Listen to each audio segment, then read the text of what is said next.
Hello मुलांनो, आज आपण शाहिस्तेखानाची फजिती कशी झाली याबद्दल आज आपण शिकणार आहोत. तर आता मागच्या लेसन मी तुम्हाला हा शिकवला, गड आला पण सिंह गेला. आणि आज मी शिकवणार आहे शाहिस्तेखानाची फजिती कशी झाली. तर आता आपण पूर्णपणे डिटेलमध्ये बघणारच आहोत आणि खूप इंटरेस्टिंग आहे लेसन, पूर्ण ऐका तुम्ही. विजापूरच्या आदिलशहाला शिवरायांनी हरवले व त्याचा प्रत्येक सरदार शिवरायांपुढे हात टेकले. शेवटी आदिलशाह शिवरायांपुढे नरम झाला. त्यामुळे दक्षिणेचा जो आपला भारताचा खालचा भाग आहे ना, त्याला दक्षिण म्हणतात, तो राज्य आपला सुरक्षित झाला.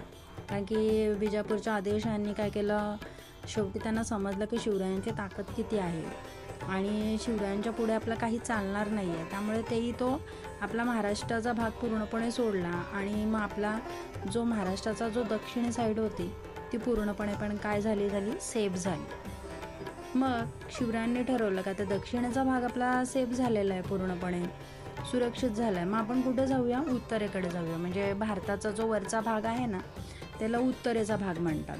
मग तिकडे निघाले आणि तिकडे होते कोण, मुघल. तर तिथे पूर्णपणे मुघलांचा राज्य होता आणि आता ह्या मुघलांना हरवणं म्हणजे कठीणच गोष्ट होती. कारण की मुघलांचा जो सैन्य होता त्याच्यामध्ये आपले मावळे फार एकदम कमी. म्हणजे मुघल जर एखाद वेळेला 5,000 असतील तर आपले मावळे पकडले तर 500, एवढा मुघलांचा सैन्य एवढे जास्त होते. मला हे सांगायचं आहे तुम्हाला. तो मुघलांनी आपल्या महाराष्ट्रावर भरपूर हल्ले पण केले होते त्यावेळेला आणि त्यांना मुघलांना ॲक्च्युअल आपला महाराष्ट्र जिंकायचा होता. आणि त्यावेळेला मुघलांचा राजा औरंगजेब होता आणि शिवरायांनी मग काय केलं, शिवरायांना महाराष्ट्राला आपल्याला स्वराज्य करायचं होतं. आता दक्षिणेचा भाग जर आपला सेफ केलेला आहे तर आता उत्तरेचा भाग पण सेफ केला पाहिजे. म्हणून त्यांनी काय केलं, मुघलांच्या मुलखावर शिवरायांनी स्वाऱ्या केल्या. त्यामुळे तिथला बादशाह म्हणजे जो औरंगजेब तो चिडला. त्यांनी ठरवलं का माझं एवढं सैन्य असताना, शिवरायांचे एवढे कमी मावळे असताना तो आता माझ्या राज्यावर स्वाऱ्या करायला निघलाय, मला हरवायला निघलाय. कोणी विचार केला असा, औरंगजेबने. आणि औरंगजेबने त्यावेळेला त्याचा जो मामा शाहिस्तेखान होता त्यांनी काय केलं, शाहिस्तेखानाला सांगितलं आणि शिवरायांकडे पाठवले. आणि शाहिस्तेखान मग आपल्या महाराष्ट्रात आले आणि ते पुण्यावर चालून आले. आणि त्यांच्याबरोबर येताना त्यांनी 5 लाख सैन्य म्हणजे 75,000 सैन्य आणले होते. शेकडो हत्ती आणले होते, उंट, तोफे, भरपूर काय आणले होते. आणि आपल्या पुण्याजवळचा बाजू छोटे छोटे तुम्हाला माहिती असतील शहरं, शिरवळ, शिवापूर, सासवड, अशी ती गावं घेत घेत हा शाहिस्तेखान पुढे पुढे चालला होता. आणि त्यानंतर त्यांनी काय केला, तिथला जवळचा आपला जो किल्ला आहे पुरंदर, तर पुरंदर किल्ल्याला वेढा घातला. तो पुढे येत असतानाच आपल्या मराठ्यांनी त्याला गाठले. मावळे अतिशय चपळ होते, भीमदडी तटावर बसणारे, म्हणजे कोणालाच न घाबरणारे. चटणी भाकर खाऊन सुद्धा दिसायला असे वाटतील की काहीच त्यांच्यात ताकद नाही आहे, पण एक मावळा 10 आपल्या मुघलांना हरवेल एवढी ताकद होती त्यांच्याकडे आणि एवढे चाणाक्ष आणि चपळ होते. आणि ह्याच मराठीच्या गनिमी काव्यामुळे शाहिस्तेखानचे सैन्य हैराण झाले होते. कारण की त्यांना वाटत होतं की एक मावळा एवढा चाणाक्ष आहे की आपल्या 10-15 आपल्या मुघलांना हरवतोय, मुघलांच्या सैन्यांना हरवतोय, म्हणजे त्या एका मावळाकडे किती ताकद असेल. आणि त्यांना कंटाळा आलेला मग शाहिस्तेखानाच्या सैन्याला. ते कंटाळून त्यांनी काय केलं, पुरंदरच्या किल्ल्याचा वेढा हटवला. आणि मग शाहिस्तेखान पुण्याकडे वळला तो. आणि पुण्याकडे वळला तर त्याच्याबरोबर 75,000 काय होते, त्याचे सैन्य होतेच. प्रथम त्यांनी चाकणचा किल्ला घेतला, पुण्याजवळचा चाकण आहे ना, तिथला किल्ला घेतला. चाकणच्या किल्ल्यात फिरगोंजी नरसाळे होते ना, हे आपले खूप चांगले मावळे, म्हणजे शिवरायांचे एवढे भक्त असे जरी म्हटलं तरी चालेल.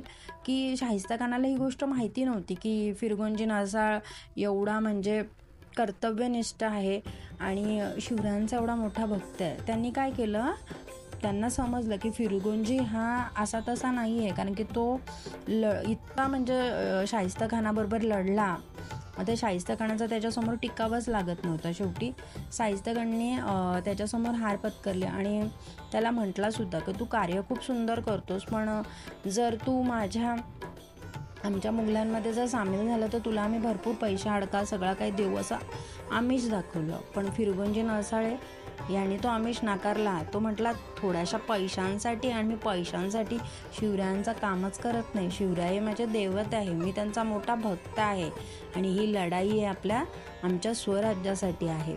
तर मी पैशासाठी तुम्ही मला जो काही आमिष दाखवलेला आहे तो मी स्वीकार करूच शकत नाही. तर त्याच्यामुळे शाहिस्तेखानाला राग आला की असा कसा आहे, आपण याला एवढं पैशाचा हे दाखवलेला आमिष दाखवलेला आहे तरीसुद्धा हा काही आमिष स्वीकारायला तयार नाही आहे. पण शेवटी फिरजोंगी नरसाळ्याला त्यांनी म्हणजे तिकडचा रस्ता हटत तो शाहिस्तेखान पुण्यात आला आणि त्यांनी पुण्याजवळचा आपला शिवरायांचा जो लाल महल आहे त्याच्यात मुक्काम ठोकला. आता हा शिवरायांचा लाल महल होता. आता शिवरायांना त्याचे प्रत्येक, आता आपलं घर असेल स्वतःचं, आपल्या घरामध्ये कोण आला शिरला तर आपल्याला आपल्या घराविषयी माहिती असते ना, का चोराला माहिती जास्त असते, तसं तो चोरच एक प्रकारे ना जो आलेला होता तो म्हणजे शाहिस्तेखान कुठे आलेला, लाल महालात आला होता आणि त्याच्याबरोबर 75,000 जे सैन्य होते. त्याच्यामुळे मग शिवरायांना डायरेक्टली त्याच्यावर हे नव्हतं करतायत, अटॅक नव्हता करतायत, कारण की एवढे सैन्य होते आणि आपले मावळे भरपूर कमी होते. मग जवळजवळ तो 2 वर्ष तिथे राहिला. म्हणजे 1 वर्ष गेला, दुसराही गेला, तरी तिथून खान का हटायला तयार नाही. खानाने काय केलं, आता तिथलाच बाजूचा जो एरिया आहे आपला, सगळे जेवढे गाव आहे तिथली गुरे पळवायचा, तो गुरं ओढून आणायचा, शेतीची नासधूस करायचा. आणि हे शिवरायांना बिलकुल पटत नव्हतं की म्हणजे तो राहिला तर राहिला आणि त्याने आपल्या इथल्या माणसांना पण भरपूर त्रास दिला आणि प्राणीमात्राला भरपूर त्रास केला आहे, शेतीची नासाडी केलेली आहे. त्याच वेळेला शिवरायांनी ठरवले की ह्या शाहिस्तेखानाला वाटलोय कोण, मी काय आहे ते म्हणून, आणि माझे मावळे कोण, मी याला आता चांगलीच अद्दल घडवेल, चांगलाच याला धडा घडवेल, आता याचे खोडच मोडतो. म्हणून माझा महाल बळकावून बसलाय का हा, शिवरायांनी मनात विचार केले आणि शिवराय म्हणायला लागले की आता ह्याला महालाच्या बाहेर मी कसा हाकलतो ते बघा. मला या महालाचे, माझा स्वतःचा महाल आहे, माझ्या दारा खिडक्यापासून सगळं मला माहिती आहे, चोरवाटा सगळ्या माहिती आहेत. आणि मग शिवरायांनी ठरवले की शाहिस्तेखानाला महालातून कसं मी आता हटवणार ते बघूया. तर महालाच्या आजूबाजूला 75,000 सैन्याचा तोफा असताना सुद्धा शिवाजी महाराज त्या महालात घुसले की साधी एखादी मुंगी सुद्धा शिरू शकत नाही, पण त्या महालामध्ये शिवराय घुसले. मग शिवरायांनी कसे घुसले ते बघूया. तर शिवरायांनी एक दिवस निश्चित केला आणि ती तारीख होती 5 एप्रिल 1663ची. आणि त्या रात्री काय झालेलं, त्या रात्री एक तिथून म्हणजे आता लग्न सराई असतेच आणि लग्न सराईचाच फायदा शिवाजी महाराजांनी घेतला की वाजत गाजत एक तिथून वरात चालली होती. शेकडो स्त्री पुरुष तिथून नटून थटून चालल्या होत्या आणि त्यातच आपले शिवराय पण गेले, त्यांच्यामध्येच त्यांच्यासारखे दिसत होते. म्हणून इथे जे शाहिस्तेखानाचे जे सैन्य होते त्यांना काही समजलं नाही, त्यांना काही शिवरायाचे कळलेच नाही. त्यांना म्हटलं असतील कोण आता जे लग्नाला अटेंड करण्यासाठी आले असतील, त्यापैकी असतील कोण माणसं. त्या शिवरायाने आपले मावळे होते आणि शिवराय आणि मावळे यांनी तोच फायदा घेतला आणि लाल महालात ते शिरले. आणि शाहिस्तेखान तेव्हा गाढ झोपला होता रात्रीच्या वेळेला. जेव्हा शिवराय घुसले तर ते आता समोरून तर घुसणार नव्हते, त्यांनी भिंतीला मोठे मोठे खड्डे पाडले आणि त्यांना माहिती होतं या भिंतीच्या साईडला इथल्या चोरवाटा आहेत, या भिंतीच्या साईडला कुठे आता सैन्य नसणार आहे. तिथून भिंतीला मोठे मोठे खड्डे पाडले आणि शिवराय आत शिरले. आणि तो शिवरायांचा वाडा असल्यामुळे त्यांना कानाकोपरा माहिती होता.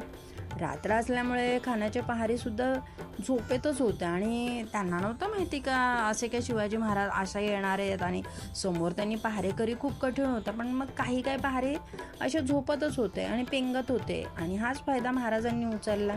महाराजांनी आणि मावळ्यांनी त्या ह्यांच्या शाहिस्तेखानाचे जेवढे सैन्य होते ते बांधून टाकले, जेवढे बांधता आले तेवढे बांधून टाकले आणि शिवराय आत शिरले. त्याचबरोबर मावळे पण आत शिरले. इतक्या शिवरायांवर वार करायला कोणीतरी मागून चालून आला आणि शिवराय पण आपले चाणक्य होते, चपळ होते. शिवरायांना असं म्हटलं तर आपण फक्त पुढेच बघतो ना चालताना, तर शिवराय जेव्हा चालायचे तेव्हा शिवरायांचा आजूबाजू आणि मागे सुद्धा लक्ष तेवढंच असायचं आणि तेवढेच ते हुशार होते. तर त्यांना समजलं मला मागून कोणतरी वार करायला आला आणि शिवरायांनी पटकन शिवरायांना असं वाटलं की तो शाहिस्तेखान असेल, म्हणून म्हणजे त्यांनी काय केलं, त्याच्यावर वार केला आणि तो मारून टाकला. पण तो नंतर कळला शिवाजी महाराजांना की तो शाहिस्तेखान नव्हता, शाहिस्तेखानचा मुलगा होता. मग थोडं शिवरायांना वाटलं की थोडीशी गडबड झाली आणि कसं आता तो मेला, हातवारे झाले, थोडंसं लोक तर जागे होणार, सैन्य पण जागे झाले, जे झोपले थोडेसे पेंगळत होते ते. शिवराय थेट खानाच्या, आणि मग शिवरायांना असं वाटलं की आता इथं थोडासा टाइमपास करून जमणार नाही बाबा, आता काय करूया, डायरेक्ट आपण खानाच्या खोलीतच जाऊया.